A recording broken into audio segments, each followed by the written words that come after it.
Okay, so I wanted to quickly point out something for you that I saw happened in your trading here.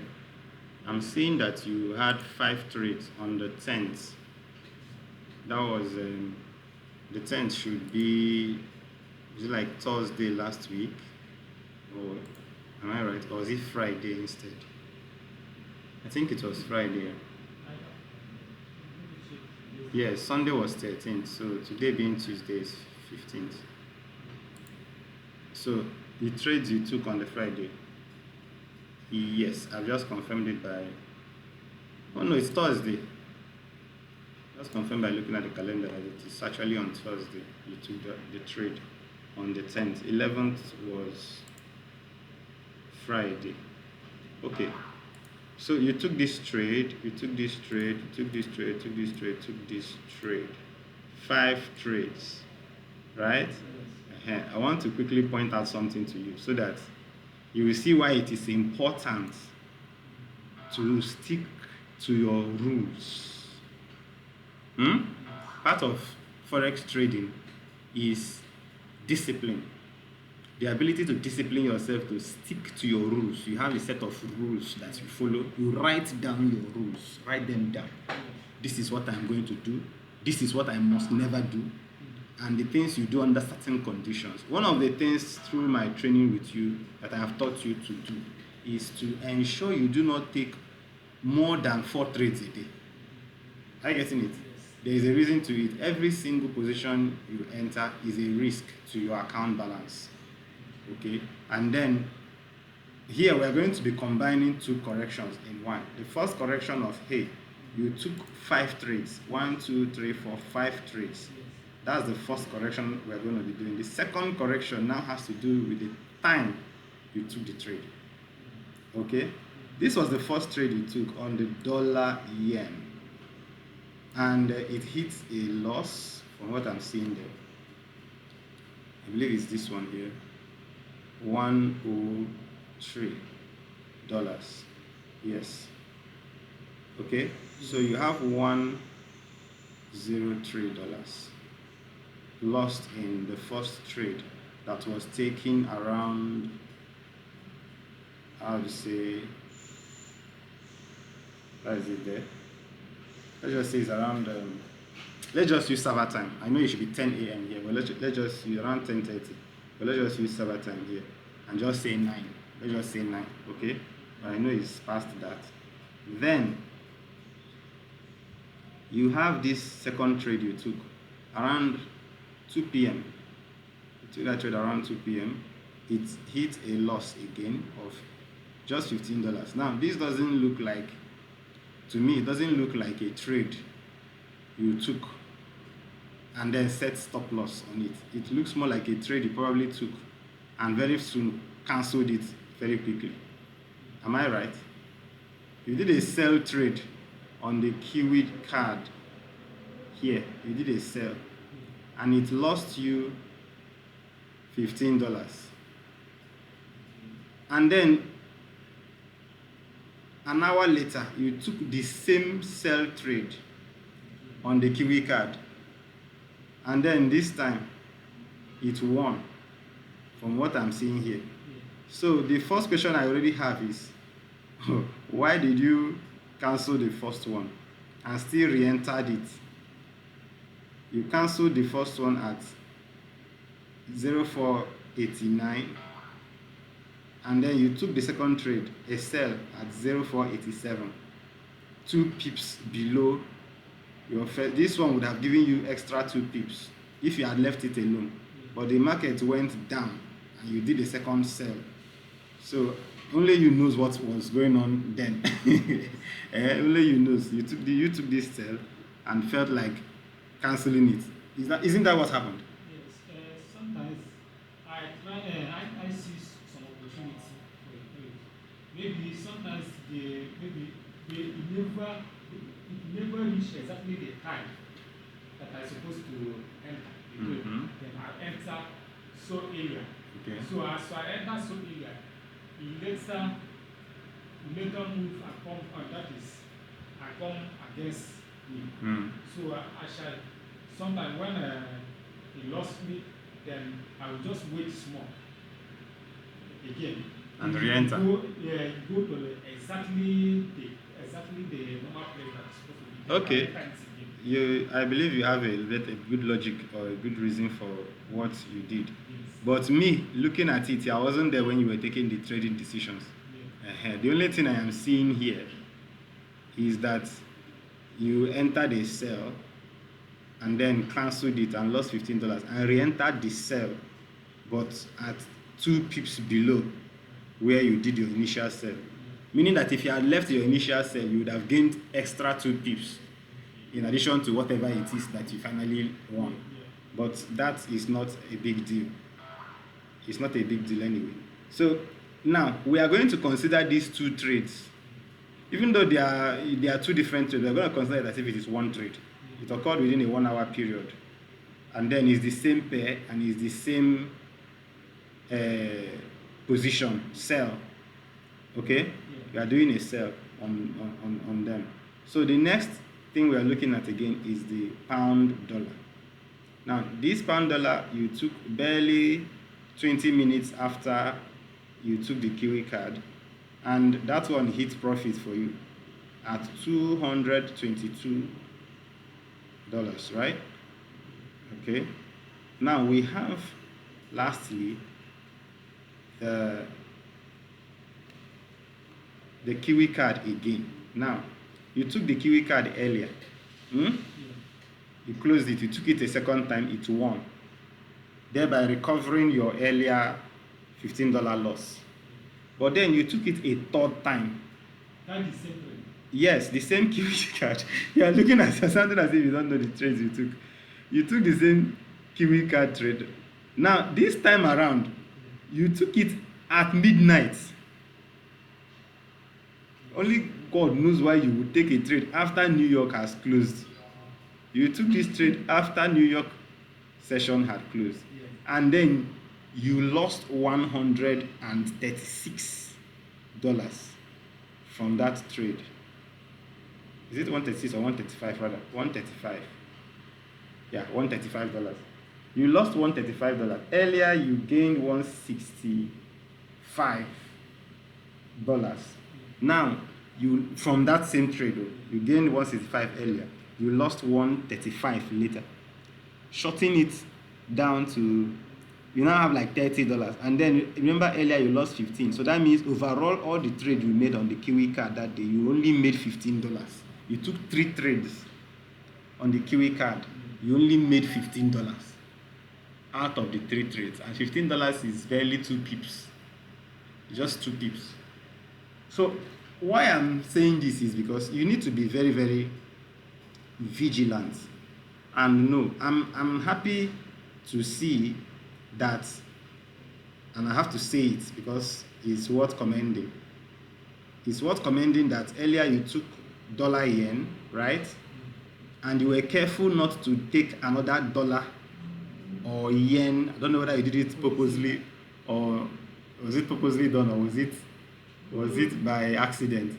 Because you didn't take any other dollar trade for the rest of that day, being that you already entered the dollar here. Then you enter the Kiwi card and you did the pound dollar later. Okay, you usually did the pound dollar later. You did the pound dollar later after the dollar yen. You did pound dollar, okay. And then you now did Aussie Kiwi was the next day. You now did Kiwi card. So I like the fact that you stopped this mistake of where you would do Aussie dollar, Kiwi dollar, pound dollar, dollar card, dollar yen. That I told you must stop. I told you, I used to tell you, it's like someone who went to the market to buy yam, tubers of yam, 20 tubers of yam. He bought 10 tubers in one market, took transportation to a different market, bought 5 tubers, and then went to another market to buy the remaining 5 tubers. Whereas he could have just gotten all 20 tubers just in that one single market. So transporting yourself to each market and back is a waste of money. Are you getting it? Going to different markets is a waste of time. If you know you need tubers of yam, look for the best market. Go there and buy your yam. The market you know that sells the best yam. Yes. So also, if you want to buy dollar, look for the whole dollar pairs. Pick one or maybe 2 that you feel like these markets have a lot of potential, and it seems like I will make dollar in this market, then you go in there and do your buy. Not that you now strike dollar trades across the board. You come to Aussie dollar, you are doing a sell. Kiwi dollar, you are now doing a buy. You now go to dollar franc, you are doing a sell. And then dollar card, you are doing a sell. Dollar yen, you are doing a buy. You are just contradicting yourself. Sometimes you are buying dollar, sometimes you are selling dollar. You have to be consistent with whatever you are doing. Are you getting it? Yes. Like here, you were selling the pound dollar, which means you are buying dollar, you are selling pound. And then, but down here, you are now doing a buy, or a sell on the dollar, and you are buying the yen. So this is a contradicting trade, because here, when you did a sell on the pound dollar, Yes. you are selling the base currency, you are buying the quote currency. The base currency is the pound, so you sold the pound. The quote currency is the US dollar, you bought the US dollar. Earlier in the day, however, instead of buying the dollar, you're actually selling the dollar. You sold the US dollar. Are you getting it? Under the dollar yen pair, you did a sell on the US dollar and did a buy on the yen. That's what it means. I don't know if you understand what this thing I'm saying. If you do a sell on a pair, what you're actually selling is the base currency, and you're actually buying the quote currency in quotes. I get it. You still have your account currency, the currency that your account is, which in your case, this is a demo account. So the account is denominated in the US dollar. So anything you are buying, you are using US dollar to buy it. Yes. And anytime you are selling it, is that US dollar you are selling. So I'm just trying to help you understand based on the quote currency and base currency. Now, if, as it turns out here, you were selling the dollar earlier in the day, but later in the day you found yourself doing now a buy on the US dollar, that should already tell you that it's either you didn't do your analysis well, because before you should decide to buy the dollar yen, you would have known or had information to tell you that the dollar is going to go up or the dollar is going to be strong, Yes. before you make a decision to buy the US dollar. Or even if you are a pure technical trader, as you are, you should see some signs in the chart that should hint at. And I told you, you don't just look at one pair and say, I'm going to buy this pair. For example, the dollar pair. You don't just come look at the dollar yen and say, dollar yen looks like a bullish market, I'm going to buy it. It's not how you trade. Yes. Because the dollar is not being traded only in the dollar yen. The dollar is also being traded in 7 other markets. So you need to check each of those markets and see what is the dollar doing there. So you may look at the dollar yen and think that it's going for a sell. It's a bearish market. Let me sell the dollar yen. Are you getting it? Yes. But what if it is only the dollar yen that it is looking like a sell? What if in the other 7, or the other 6 pairs? Yes. What if in those other pairs, or rather 7 pairs, rather, I think. Yes. What if in those other places it looks like a buy? The dollar is looking like a buy, but in the one you're looking at, it's looking like a sell. And so you now do your sell and it fails. Are you getting it? That's why if you confirm from other markets that know what's happening there. Yes. Dollar, okay, I want to buy dollar.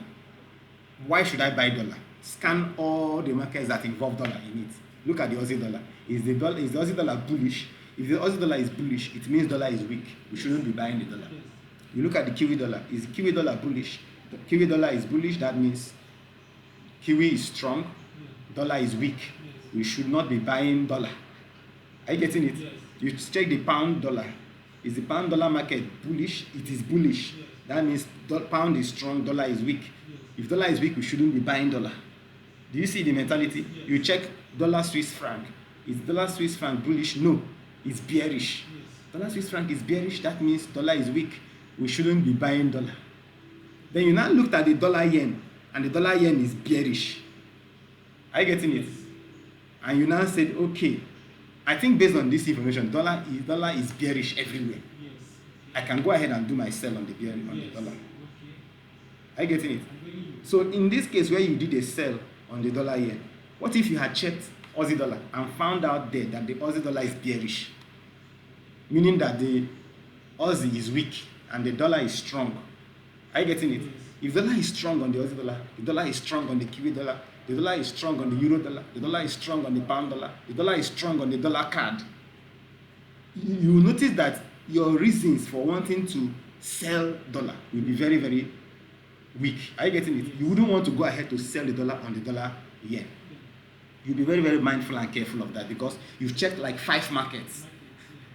Are you getting it? You've checked like 5 markets and found out that the dollar is strong there. So coming to this, looking at the dollar yen alone and deciding to sell would be a bad idea because dollar has already told you in 5 different markets, 5 witnesses that, hey, I'm bullish. But for some reason, it is bearish on the dollar yen. So it's not enough reason to go ahead and do a sell on the dollar yen. Do you understand? This is one thing, we call it correlation in forex trading. You don't just, if you check a pair and you find out that it is speaking different languages, you check Aussie dollar, is bullish. You check Kiwi dollar, is bearish. You check pound dollar, is bullish. You check Euro dollar, is bearish. You know, that kind of mixed voice. There's no single voice saying this is what I'm doing. In such a market, just stay away. Yes, in such a situation, just stay away. Say, it's not clear what is happening. Are you getting it? You stay away, don't put your money. If you put your money, you are gambling. If you put your money in the market at that point, you are actually gambling. So you want to be sure. Because sometimes, why I'm saying this is that technical traders, people who like to use technical analysis to trade, most of them don't like to look at fundamentals. Because the fundamentals is quite boring. You sit down and start reading news. Are you getting it? You look at the numbers, you try to interpret the numbers in your own way. All those things can be very boring and still it is not part of trading. Though it is important. Are you getting it? But when I say it's not part of trading, what I mean is you are doing all that and there is no open trade. You have not bought yet, you have not sold yet. You are just trying to gather information that will help you to go and start the trading proper. So many people who have not had exposure to economics, are you getting it? Macroeconomics, microeconomics. If you have not been exposed to all those things, you will not be able to follow up with the news. It will be difficult for you. Given your own background, I know you are going to find it very challenging. But technical analysis is easier for you to grasp. But what can you, as a technical analysis trader, do to still have a little bit of the information that the person who is trading the fundamentals has? Are you getting it? Is by doing this thing I'm telling you. You check across the board. Because if a news is released, let's say a news like CPI comes out, Consumer Price Index, and it has to do with inflation. If the news comes out and it says, hey, the CPI is high, which means that there is inflation, you know that the next thing that's going to happen is that central banks are going to increase interest rates. And if they increase their interest rate, it's going to cause that currency to become stronger. Are you getting it? Now, this thing I just said now, I'm sure you understand absolutely nothing of what I said. CPI, inflation, increased interest rate, resulting to the dollar being stronger. You may not understand it. But if you come to the chart and look, you notice that the dollar has been bullish for the past 2 days across the board. All the currencies, dollar is bullish. It could be as a result of the central bank increasing interest rates. Are you getting it? 2 days ago, the market reacted because interest rate has reacted. They started buying the dollar. So because the interest rate is high, if interest rate or something is high, you can buy it and the interest will increase and you make profit. So people will start buying it because of that. So you now come to the chart and look, you find that the dollar is bullish across the board. You don't know the reason, but at least when you have checked the charts and all 7 pairs shows you dollar being bullish. Are you getting it? Dollar is bullish across the 6 pairs. The 7 pairs, that will tell you that something must have happened to the dollar that is making it bullish. Now, if you want to trade on the dollar, you know you are supposed to be doing a buy. You are now looking for where a pullback will come for you to do your buy. Are you getting it now? So that you don't have access to that original information that the fundamental trader has. But you can look at the charts, look at all the pairs, and get information that, okay, dollar is bullish or dollar is bearish. But if you are getting mixed information that dollar is bullish on some pairs, but it is bearish on some pairs, just leave the dollar alone. Because, like I said, anything you are not doing, you are gambling. You don't know. One of the worst things you can do to yourself in forex trading is to buy a pair without knowing whether that pair is strong, weak, or neutral. Okay. Are you getting it? Yes. Strong meaning it has positive power. Yes. Bullish, buy. Weak meaning it has negative power. Power. Bearish, sell. Neutral meaning that whichever is not, there is nothing to cause it to be bullish or bearish in the news. It's just there. And then if you pair it with another currency that also doesn't have any reason to be bullish or bearish, but is also there, you find out that the market will be ranging. If you check that kind of chart, you see the market ranging, moving sideways, because it's unable to move high because there is no news to drive it up. It's unable to move lower because there is no news to drive it lower. No fundamental news to drive it low or drive it high. So it will be ranging about, moving sideways. It will be fighting equal power. But once there is a news that comes out that causes one pair to become strong, suddenly that range will break. You see a breakout take place. It will break and start moving up. If it is a good news that drives the price up. If it is a weak news that weakens that pair, you find it going down. Are you getting it? So that is why and when it happens to a currency, any currency at all, it will affect that currency, and when it affects that currency, it affects any currency you use to pair with that currency. Are you getting it? Yes. So if let's say like I was using earlier, central bank suddenly increases their interest rate. Let's say this time around they cut interest rates. Yes. The interest rate drops. Yes. Are you getting it? Let's say the interest rate was 0.75%. It now drops to 0.50%. Yes. It will weaken that currency. And because of that currency being weakened, are you getting it? It will make it to start to have a bearish behavior. So that currency will be affected. Let's assume the currency we are talking about now is the euro. Yes. Let's say the European Union cut in ECB cuts interest rate. The euro starts dropping. Are you getting it? It will affect anything euro.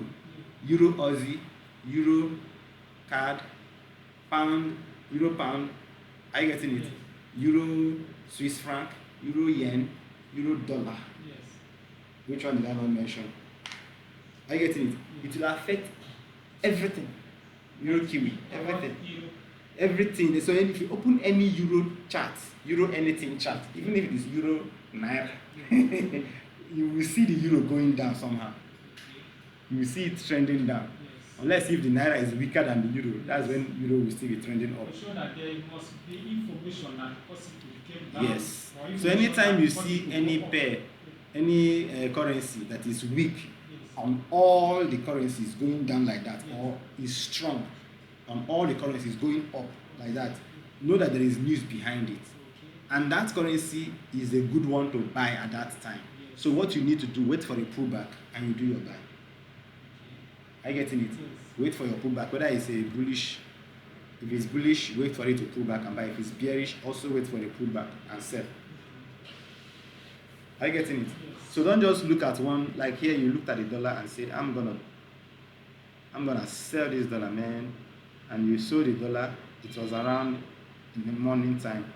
It was, in fact, this was just after London opened. London market had just opened when you did this sell on the dollar here. And it lost you like, I don't know, is it 10 pips? Your stop losses are too tight. I keep telling you this. You use tight stop losses, and the markets, trades that shouldn't stop you out end up stopping you out. Here we have the one you took at midnight. Let me say something about that. Why would you take a trade at midnight? After everything I have taught you about the sessions, when they open and when they close, and I told you that the New York session closes. Are you getting it? Closes around 10 p.m., 11 p.m. So why would you be trading? Who are you trading with? We're trading with spirits because it actually lost you money. So imagine if you didn't take that trade. Let's add that 135. You lost on the 10th. A total of $253 is what you lost. But what did you gain? We're doing P and L now.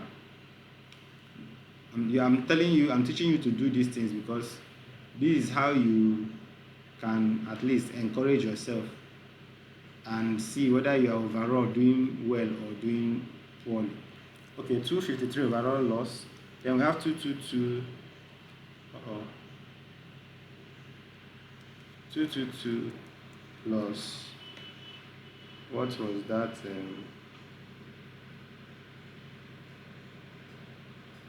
222 165 plus 1. Sorry, 165. So 387, right? 387 minus 253. That was your loss. Meaning total what you gained that day was $134. Are you getting it? Now, had it been you didn't take that trade you took in the midnight, had it been you didn't take that trade, this your balance would have doubled. It would have been 134 because it lost you 135. That trade lost you 135, which is this trade here. It lost you 135. So had it been you didn't take that trade, you would have had as your balance $269. That would have been your profit for the day. But instead your profit is 134 because you made a mistake of trading more than you're supposed to. You overtraded. Overtrading. And then you traded at a time you're not supposed to. Midnight. You're not supposed to trade at that time. No matter the opportunity you saw, any opportunity you saw is fake. It's a fake opportunity. I'm telling you from experience. There is nobody in the market. There is no volatility. No activity. The market is dead. If you see an opportunity and you say buy, who are you buying from? Nobody is selling to you. Nobody is selling to you. Are you getting it? And the spreads are usually very high. Sometimes I used to go inside market from the night because you told me sometimes that if I want to trade for night, I was supposed to trade around that kind of soup. Yes, that is when Tokyo has opened.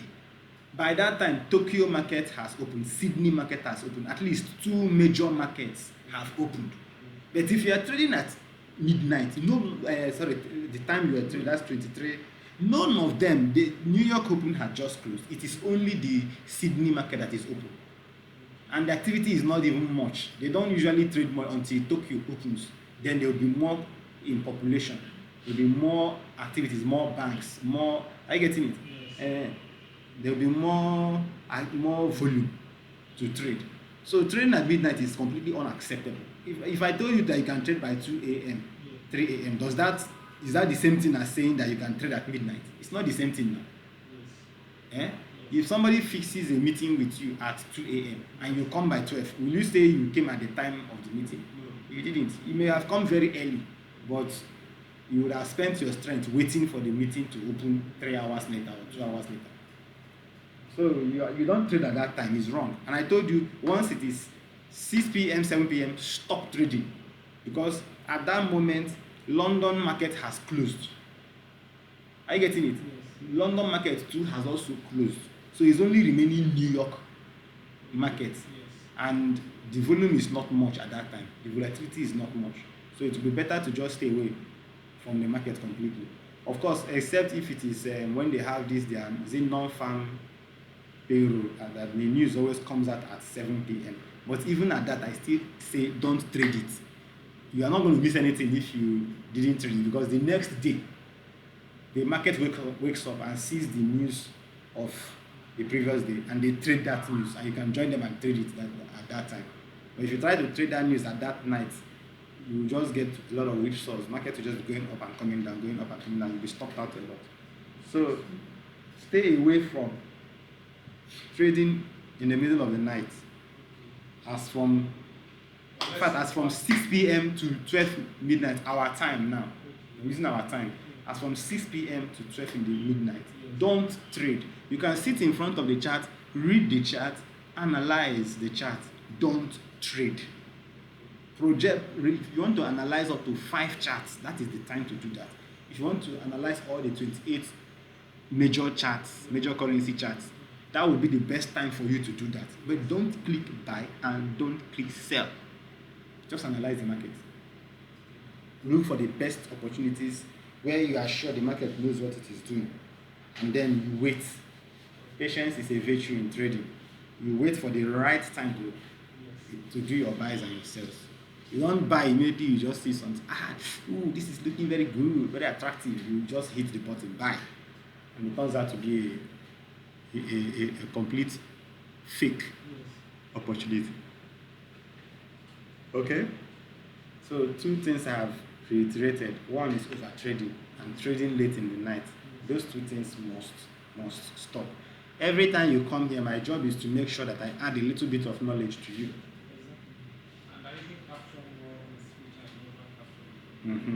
That's what I like to do. Every time you come here, make sure you add just a little bit more knowledge. You can add it to what you already know, and you keep improving. I need to see it in your results. I know your balance has gone down, but I am not perturbed because I knew when you were trading your balance was going down was because you were making a lot of mistakes, which we've been correcting. And I've noticed that at a point now, your balance has not gone below a certain level. You've been struggling to maintain that level. That is a sign of improvement. Are you getting it? Your balance goes down to a certain place. Then it hovers around there, and then it starts to go up. Let me show you something. Let me see if I can. No, not there. Let me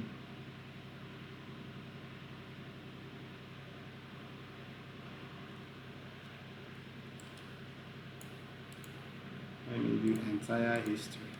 I want to show you something.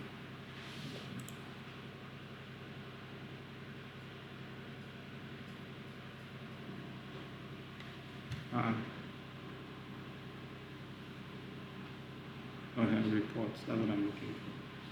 Some of the problem I have now is that in the daytime, I don't know the exactly time that I'm in the daytime.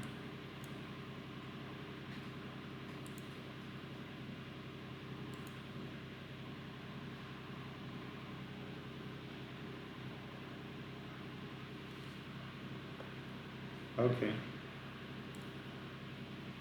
What we are looking at here is your trade history. Yes. From the 25th of November that you started trading. These are all the trades you have made. These are all the trades you have made. What is this one? Deals. Now watch this. Yes. This is what we call equity curve. Equity curve. This drawing, this diagram, this grid, this graph. You can see where your balance was. Your balance was here, went up, and then has been going down, got to here, hovered a bit when you were doing well. Any place you see the thing hovered is when you started following your rules. When you start breaking your rules, it starts going down again. When you start behaving well and following your rules, it normalizes and tries to even go higher. You start breaking your rules, it goes down again. So recently, your thing has been going up gently. Are you getting it? Because recently you have been trading well. I won't say 100% well, but you have been trading much better. You have a lot of improvement. You stopped over. This is the period when you were doing a lot of over trading, when you used to trade up to 8 to 10 orders a day. And your losses were just going fast decline. But after I made that correction, you can see that since here, the thing has been, your balance has been going up gently. There was a time your balance fell all the way to 3,000. Do you remember? Yes. But now it's at 4,000 something. So you've been winning recently, and your balance has been getting higher and higher and higher. And I just want you to maintain that. That is why I am showing you your equity curve. I'm going to make one more adjustment. Let me make adjustment to let's say last month. What I just showed you, that chart I showed you is everything you've been doing ever since you started trading. But this one I'm saving now is going to be everything you've been doing for the past 1 month.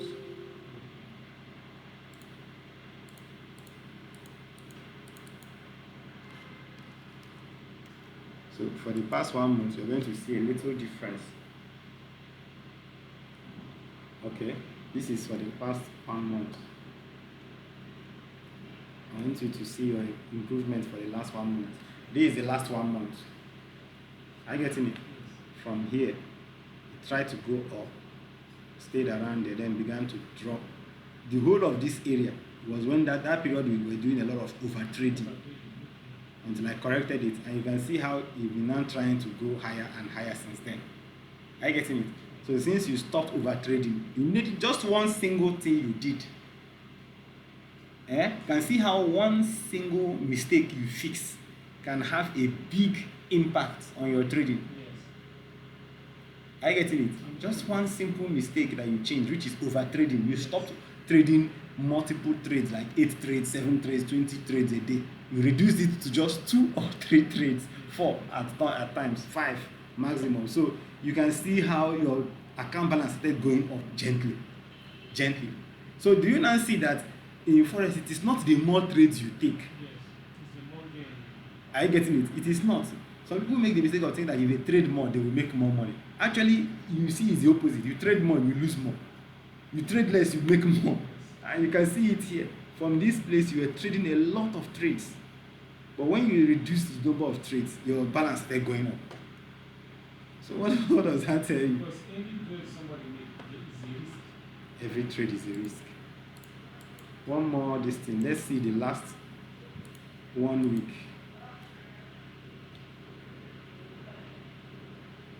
The last week. You've seen your entire balance.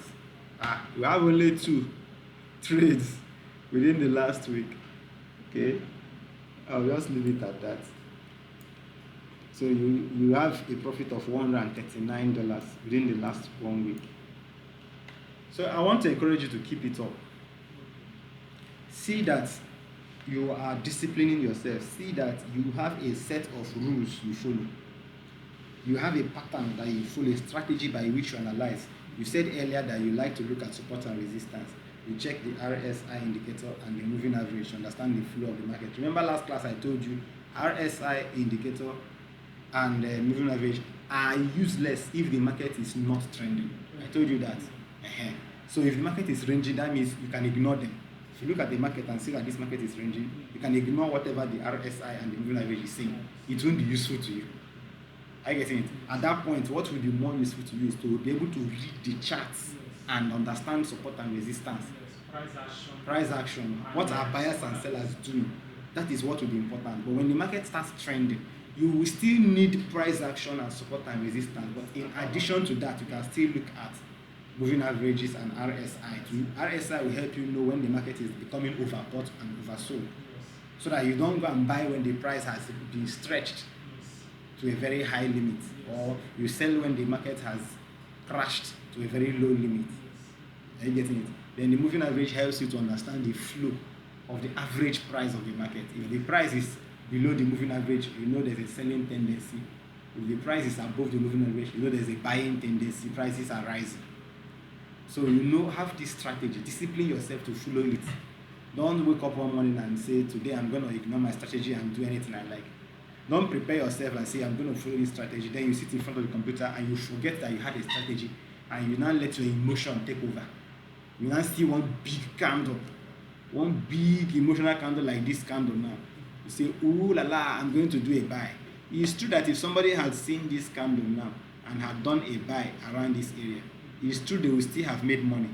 But will it work every time?